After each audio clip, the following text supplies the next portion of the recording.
Welcome back to The Explainer. Today, we're diving into something, well, pretty controversial.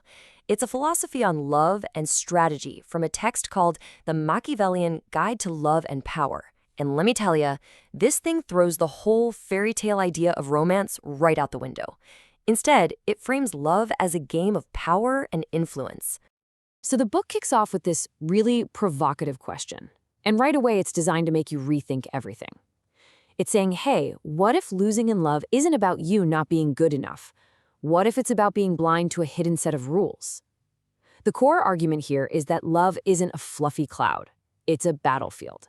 And on this battlefield, power dynamics are everything. And this slide, wow, it really lays out the central conflict, doesn't it? On the left, you've got everything we're taught to believe in. Honesty, sincerity, devotion, the fairy tale stuff. But on the right, strategy, illusion, perception, power. It's a much colder, more calculated view. The guide basically argues that the fairy tale approach is, well, naive and sets you up to fail. To win, it says you have to understand and use power. All right, so let's get into the first big idea, what the guide calls the prince's dilemma. This is all about why the good guy so often fails.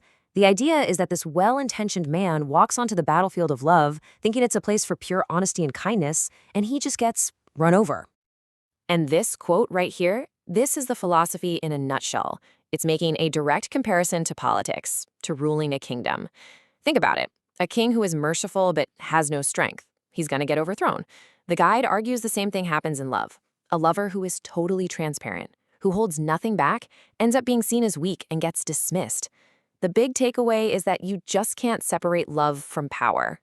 So, if the old fairy tale rules don't work, what's the first step in this new strategic game?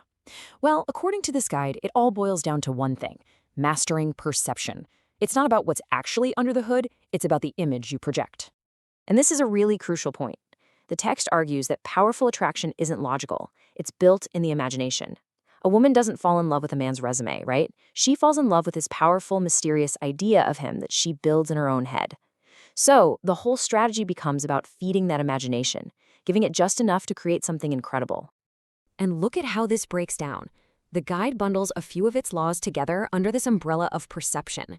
You've got mystery, revealing less than you need to; projection, letting her fill in the blanks with her ideals; silence, using it to build tension. See the pattern? It's all about holding back. The less you spell everything out, the more her own mind elevates you into something more than just a man. This quote just hits the nail on the head. The guy who explains everything, who's an open book, he becomes predictable, ordinary. But the man who uses silence, he becomes a symbol, a question mark. And according to this guy, that's what people fall for. Not the ordinary man, but the powerful symbol. Okay, let's switch gears to the next major pillar of this whole philosophy. And this one is fascinating because it treats desire, well, almost like a stock market. It's all about the economics of it, supply and demand. The logic is actually super simple when you think about it. Why is gold valuable? Because it's scarce. The guide says the same rule applies to people. A person's value, their desirability, goes way up when their attention and presence aren't available 24/7. It's the law of scarcity, but for relationships.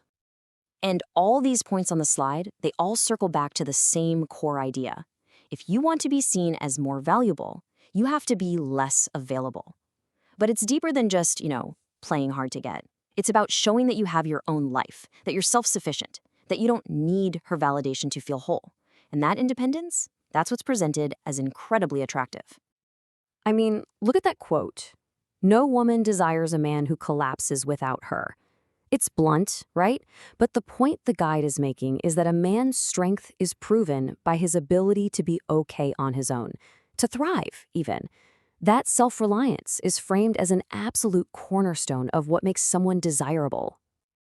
All right, now we're getting to the real engine room of this strategy. How is deep, lasting attachment actually created? The guide's answer is that it's not about logic. It's not even about physical stuff. The real chains are forged in the mind. And here, the guide lays out this tightrope you have to walk. It calls out two big mistakes. The tyrant's error is trying to control her directly, which just makes her resent you. Then there's the coward's error, giving her total freedom, which just leads to boredom and chaos. The sweet spot, it argues, is somewhere in the middle, a much more subtle kind of psychological influence. So how do you do that? Well, these are the tools. Unpredictability, keeping her guessing. Emotional extremes, this idea of alternating between being warm and then distant. And even controlled jealousy, just a subtle hint that you're desired by others.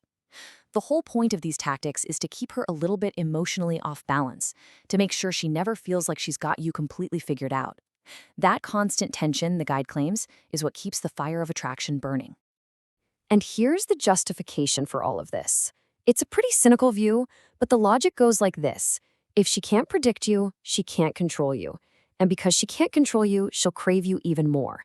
It's presented as a defense mechanism that doubles as a tool of attraction. The more she has to think about you, the more invested she becomes. But, and this is a really important but, the guide isn't blind to the dangers here. It doesn't pretend this is some foolproof, happy system. There's a whole section called the Shadow Crown, and it's all about the risks, the dark side of playing these games. And it's surprisingly self-aware about it. Look at these warnings. They come from the guide itself. Mystery can turn into just plain lying. Absence can become abandonment, and power can easily twist into tyranny. It explicitly says that if you're not careful, these strategies will not only hurt the other person, but they'll poison you too. It tries to draw a line in the sand between skillful mastery and just ugly manipulation.